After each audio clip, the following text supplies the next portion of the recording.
நான் நிரந்தரமானவன் அழிவதில்லை, எந்த நிலையிலும் எனக்கு மரணம் இல்லை. வணக்கம், நான் உமா ஸ்ரீனிவாசன். கண்ணதாசன் வீட்டு கைமணத்துக்கு நான் உங்களை அன்போடு வரவேற்கிறேன். இன்றைக்கி நம்ம பண்ண போகிறதுங்க ஒரு மசால் வடை. மசால் வடை எப்போ நார்மலாக வந்து நம்ம வந்து கடலைப்பருப்பில் பண்ணுவோம். கடலைப்பருப்பில் பண்ணும்போது நல்லாயிருக்கும் மசால் வடை. ஆனால் கொஞ்சம் லேட் ஆகும்போது உங்களுக்கு என்ன ஆகும், மெத்துன்னு ஆயிரும். கொஞ்சம் நேரம் கழித்து சாப்பிட்டிங்கன்னா அதுவே வந்து இன்னொரு பருப்பில் பண்ணலாங்க. பண்ணிங்கன்னா எவ்வளோ நேரம் ஆனாலும் மெத்துன்னு ஆகாது. அந்த மொறுமொறுப்போடு அப்படியே இருக்கும். அதுதான் நான் இன்றைக்கி நம்ம செய்ய போகிறது. பாருங்கள், அதுக்கு என்ன தேவையான பொருள்னு சொல்கிறேன்.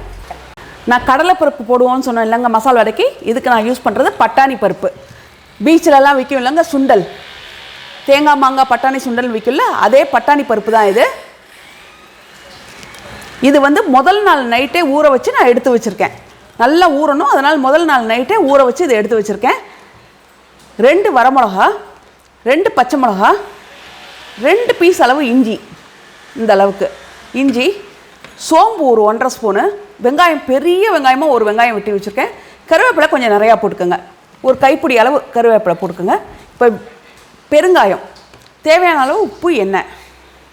இப்போ இந்த பட்டாணி பருப்பு போடுங்க. பாருங்க, கருவேப்பிலை, சோம்பு, இஞ்சி 2 துண்டு, பச்சை மிளகா 2, வரமிளகா 2, இதோட கொஞ்சம் பெருங்காயத்தூள் உப்பு சேர்த்து போட்டு அரைச்சிக்கணுங்க. இது பாருங்க, இது மர ஸ்பூன், ஒரு சின்ன ஸ்பூன் தான்.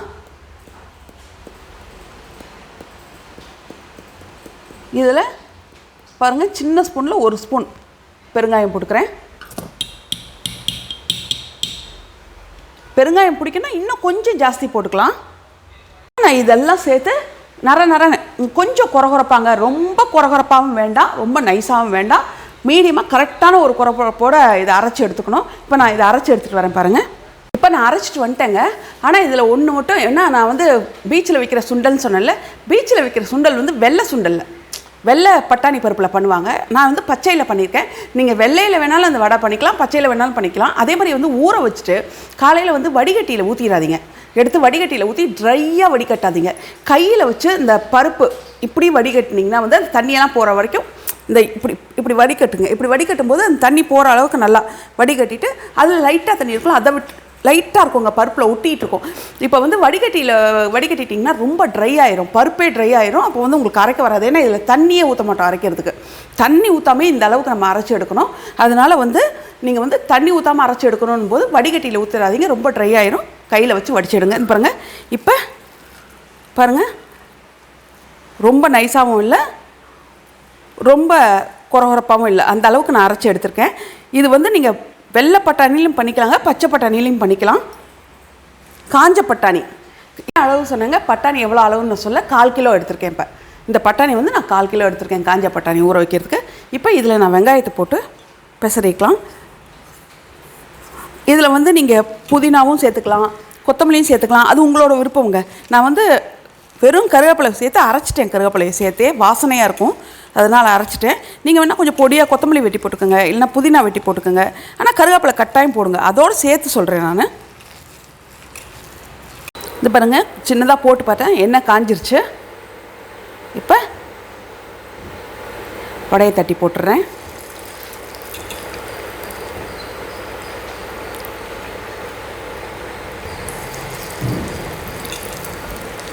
இது பாருங்கள், இப்போ நல்லா வெந்துட்டுருக்குது. நல்லா வேகட்டும், கொஞ்சம் நல்லா கலர் மாறுற அளவுக்கு வேகட்டும். இங்கே பாருங்கள், நல்லா செவக்க வெந்துருச்சு. ஏற்கனவே ஒரு நடை எடுத்துட்டேன், ஏன்னா அது குண்டு குண்டாக போட்டேன். எங்களுக்கெல்லாம் குண்டு குண்டாக பிடிக்கும். என் பொண்ணெல்லாம் சாப்பிடும்போது கொஞ்சம் உள்ளேயும் சேர்ந்து நல்லா வேகணும்னுவா, அதனால் கொஞ்சம் சப்பையாக போட்டிருக்கேன். அது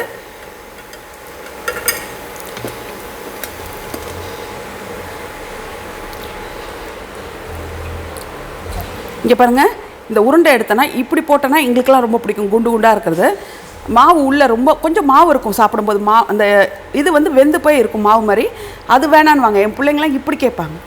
இப்படி கேட்டால் கொஞ்சம் சப்பையாக ஃபுல்லாகவே மொறுமொறுனே ஆயிரும் அது. ஆனால் இது எவ்வளோ நேரம் ஆனாலுங்க உங்களுக்கு மொறுமொறுப்பு போகாது. இது எவ்வளோ நேரம் ஆனாலும் உங்களுக்கு மொறுமொறுப்பு போகாது. பச்சை பருப்பாக இருந்தாலும் பரவாயில்ல, வெள்ளை பருப்பாக இருந்தாலும் பரவாயில்ல உங்களுக்கு. இது பட்டாணி பருப்பு வந்து நீங்கள் பட்டாணி பருப்பு ரொம்ப சீப் தான், உங்களுக்கு விலை ரொம்ப ஜாஸ்தியெல்லாம் இல்லை. நீங்கள் வாங்கி ஒரு வாட்டி 1/4 கிலோ வாங்கி பண்ணி பாருங்கள், உங்களுக்கு ரொம்ப இந்த டேஸ்ட் பிடிக்கும். பிடிச்சிருந்தேன்னா எனக்கு கட்டாயம் கமெண்ட் பாக்ஸில் சொல்லுங்கள், எப்படி இருந்ததுன்னு சொல்லுங்கள். இது உங்களுக்கு கட்டாயம் நான் பிடிக்கும்னு நினைக்கிறேன். உங்களுக்கு பிடிச்சிருந்தா லைக் பண்ணுங்கள், ஷேர் பண்ணுங்கள், சப்ஸ்கிரைப் பண்ணுங்கள், பெல் ஐக்கான் பட்டனை கிளிக் பண்ணிடுங்க. தேங்க்யூ.